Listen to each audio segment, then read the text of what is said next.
You know, I like this town of Neath. It's an astonishing place with an incredible history. The Romans were here, and of course the Normans were here building their castle, just a few yards outside. And this church, St. Thomas's Church, was actually the garrison church. But what is so wonderful about it, from my point of view, is this terrific window just here, because it's dedicated to the Showman's Guild.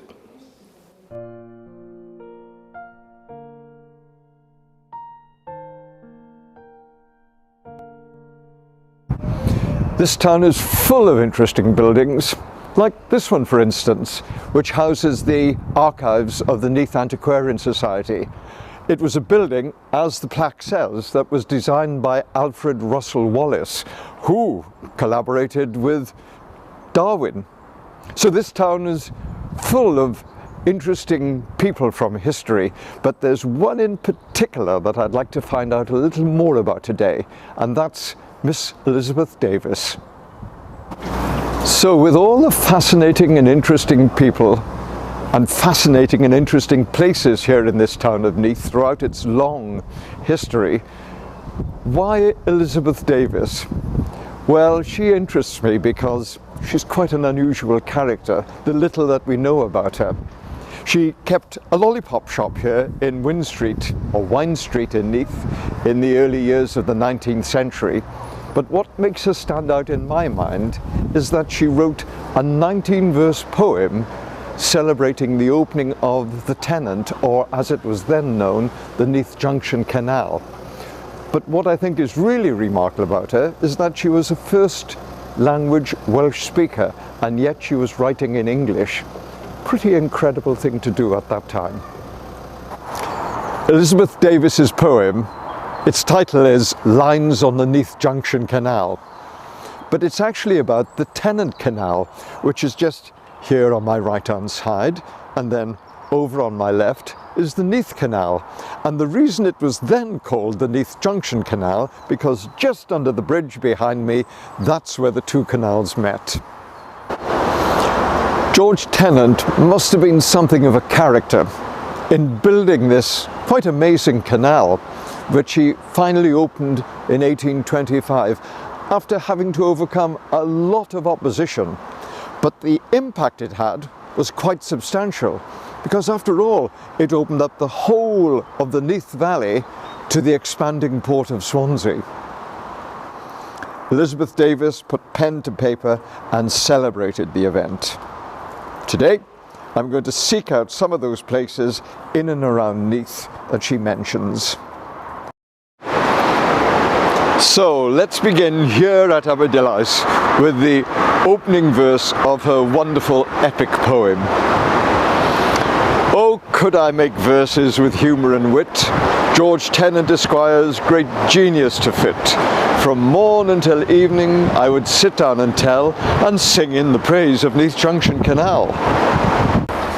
You know, her poem is almost like a travelogue, because she mentions so many of the wonderful places along the route of the Tennant Canal, like this terrific, marvellous Cistercian abbey. It is known that this ancient fabric has borne 750 of hard winter's storm. Yet the pillars and arches look wonderful well. It stands by the side of Neath Junction Canal. This place, the National Trust property at Aberdillice, is the industrial history of Wales in microcosm. A copper smelting works was established here in 1558, and then later it became an iron forge, then a corn mill, and lastly a tin plate works. In the late 18th and early 19th centuries, the waterfall was one of the main attractions for visitors and artists to the beautiful Vale of Neath, and no less a luminary than Turner painted a masterly view of the site. The large rocks in front of the falls, shown so clearly in Turner's painting, were blown up to provide building stone for the aqueduct, an act that was later described as vandalism and had destroyed the cascade at Aberdillice. Miss Davis, however, took an entirely different view. She celebrated the fact that the stones had been used for the construction of the aqueduct. The stones that are in it are the best of all. They come from the rock of Dillice Waterfall.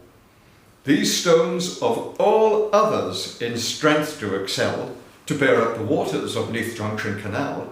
The aqueduct spans Avon Neath at Aberdillice, just below its confluence with Avon Dillice.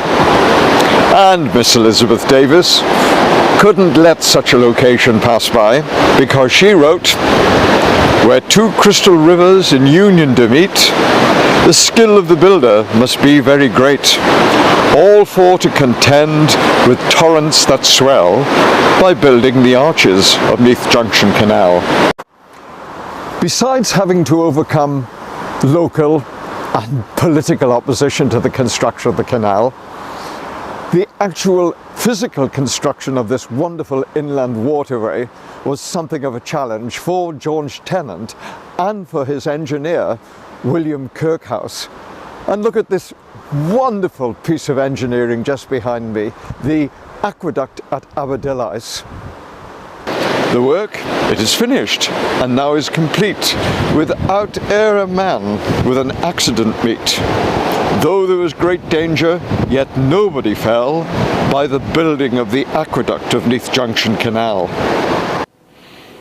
Well, to say that Elizabeth Davis was fulsome in her praise of George Tennant is something of an understatement. He's buried here in this lovely church, St. Cadoc's in Cadoxton. And the last two verses of the poem, indeed, all of the verses of the poem, speak volumes about the social hierarchy of the early 19th century. He, a rich, powerful industrialist; she, a humble lollipop shop keeper. My song, 'tis ended, and now I will rest. I hope Squire Tennant will ever be blessed. His goodness to the poor no tongue can tell, and his courage in making Neath Junction Canal. I hope when he's dead and laid low in his grave, his soul will in heaven be eternally saved, and it will be recorded for the ages to tell who was the grand founder of Neath Junction Canal. So, that was the end of George Tennant. But our story doesn't end there. Whatever happened to Miss Elizabeth Davis? She ended up dying in Neath Workhouse on the 27th of April 1857 at 88 years of age. We don't know that much about Miss Davis, and rather unkindly, some of her writings were described as Miss Davis's doggerel. But she was also known as the singer of the hedgerows, and that's how I like to remember her. And I was very pleased to learn that her writings have actually been preserved in the British Library, a suitable repository for the Unsung Songstress.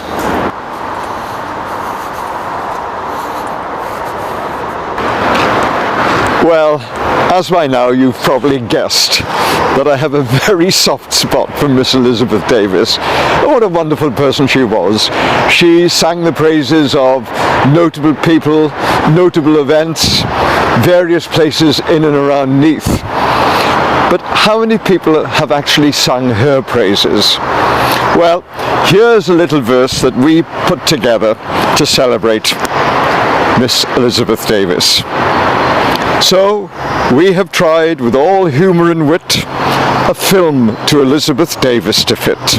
This celebration of our eagerness to tell of the unsung songstress of Neath Junction Canal.